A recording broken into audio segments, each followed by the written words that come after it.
Musa Türkistani ve onun Türkistan Faciası namlıq kitabı. Uygurlarning tunji qitimliq Milliy Cumhuriyetining qurg'uvchilaridan biri, tarixchi, siyosatchi, adib va doktor Musa Türkistani apandining to'liq va to'g'ri ismi Muhammad Musa ibn G'oyib Nazar bo'lib, Uyg'urlar ichida Musa Türkistani, O'zbeklar ichida Musa Apandi Andijoni, Arablar ichida Muhammad Musa Türkistani ve Buxari degan ism bilan tonilgan. U nuqul ilm ve edebiyat sahasida mashhur bo'libli qolmasdan, balki Mekkede milish mol ticareti sahasidami dаңliq bo'lgan Türkistonlik 100 obro'yliq kishilardan biri edi. U 1904-yili ayni chog'dagi G'arbiy Turkistonga joylashgan Farg'ona viloyatining Anjan shahrida, ya'ni bugungi O'zbekistondagi eng cho'ng Uyg'ur yurti bo'lgan Anjanda dindor, axloq, fazilatlik isil oilada tug'ilgan. U boshlang'ich ma'rifini Anjan shahrida o'qigan. U shu chog'larda Anjanning eng qadimiy madrasalarida boshlang'ich diniy ilmlarni tahsil qilgandan keyin zamonaviy gimnaziyaga kirib, adabiyot ve tilshunoslikqa oid ilmlarni tahsil qilishni davomlashtirib, 1919-yili shu maktabni a'lo natija bilan bitirgan.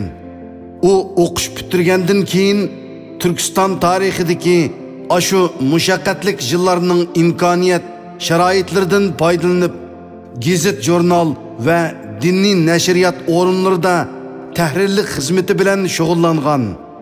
U bu jarayonda Rossiya bolsheviklarining zulmlariga qarshi 9 yil uzluksiz kurash qilgan. Bo'libmi Anvar Pasha Buxoroga kelib, Turan qo'shini tashkillaganda Musa Apandi avomga tashviqot qilib, qalamning kuchini ravurus namoyon qilib qolmay, balki yana qo'liga qurol elib, Feronzi boshchiligida Buxoro tavasiga besib kirgan 200 ming kishilik Rus tajovuzchi qo'shiniga qarshi necha yil uda qurolli kurash qilgan. Musa Apandi 1920-yili qatnashgan dushmanga qarshi kurash 1922-yili 8-oyda Anvar Pashaning Pamir etaklarida shahid bo'lishi bilan bir mezgil biroqla paskoyga tushib qolgan bo'lsa-mu, biroq 1925 ve 1927 yillari orasida qaytadan kuchayib ketgan. Shunga Stalin derhal yana bir qitim Qizil armiyani Tojikiston ve Badaxshonga avatib, eng oxirgi milliy mustaqilchilarni Afg'oniston ve Sharqiy Turkistonga chekinishga majbur qilgan. Musa Apandimi bu qitimki cho'ng chekinishda Afg'onistonga chekingan. U Kabulda 1928-yili kuzdan 1930-yili bahorgacha Paris tilidagi har turli bilimlarni egillagan. Amanullah Xondan keyingi Afg'oniston vaziyati davolg'ib ketgachga Musa Apandi ota-bobolari xo'jalarning yig'iliqlarida tashlab ketgan Qashqarga safar qilishga bel bog'lagan. U shu yili yozning oxiri Qashqarga bir yil burun salomat berib olgan sabdishi Fazlixon Maqsumning maktubini ko'rib, ko'ngli tingan holda bir savdo karvoniga qo'shilib, shu yilning oxiri Qashqarga yetib kelgan. 1931-yili Qumulda qo'zg'algan Milliy ozodlik inqilobi 1932-yili Turponga kengaygandan keyin Qashqar va Xotan xalqimi qo'zg'algan. Musa Apandi bu inqilobning g'olliq mo'tivarlaridan biri sifatida sabdoshlari bilan birlikda Qashqar shahridagi Hilol Ahmar, ya'ni Qizil Hilol oy xayriyat jamiyatini qurib chiqqan. 1933-yili 11-oyda Sharqiy Turkiston Islom Cumhuriyetining Ma'rif ministrining vakili va bosh maslahatchisi bo'lib tayinlangan. 1934-yili 1-oyda yana Xo'janiyaz hojiga yordamga kelgan Ali Axunbayning o'rniga hukumatning muavin moliya ministri bo'lib tayinlangan. 1934-yili yozda Cumhuriyetning sobiq amaldorlari vatan sirtiga qechishga boshlagan mezgilda Musa efendimi barliq oila a'zolarini elib 1934-yili avgust oyida Himalaya tog'laridan o'tib Hindistonga yetib kelgan va u yerda uzoq turmasdan Kashmirdan Afg'onistonga o'tib Afg'onistonda Muhammad Imin Bug'ra efendi bilan 3 yildan ortiq turgandan keyin Hijozga hijrat qilgan. Hijozga borgandan keyin tijorat bilan shug'ullangan. Uning hozirgi haram binosi silinishdan burunqi Mas'a ko'chisida do'konlari va mol iskilotlari bor edi. U tijoratchilik bilan birga yana yeziqchilik va tarjima ishlari bilan mu shug'ullangan bo'lib, Arab davlatlari, Turkiya va ba'zi Yevropa davlatlaridagi nashriyatlar va yozuvchilar bilan quyuq aloqasi bor edi.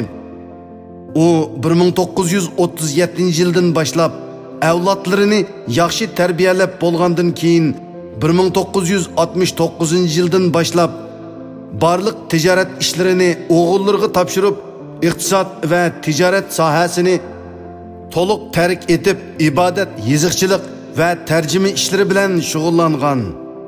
U yana xayr saxovat ishlariga aktiv hassa qo'shgan bo'lib, Taif shahrida o'zining xolis mol mulkini sarf qilib, bir masjid va bir bo'ytaqlar sanatoriyasini bino qilgan. Shundaqla 1969-yildan boshlab umrining oxirigacha o'ziga yurt qilib tanlagan muqaddas shahar Madina Munavvardimi bir masjid va bir sanatoriya bino qilgan.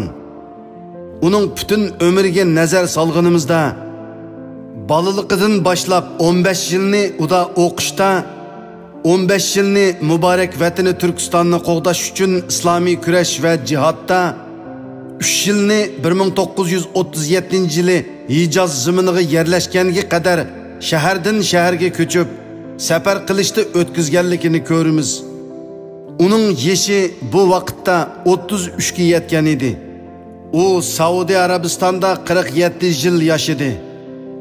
Bu 47 yilning 32 yilni tijoratda, oxirgi 15 yilni bo'lsa yana yeziqchilik, tarjima, mulohiza, tafakkur va Madina Munavvardagi payg'ambar masjidida payg'ambarlarning eng kattasi Muhammad alayhissalomga hamroh bo'lib taat ibodatda o'tkazgan edi.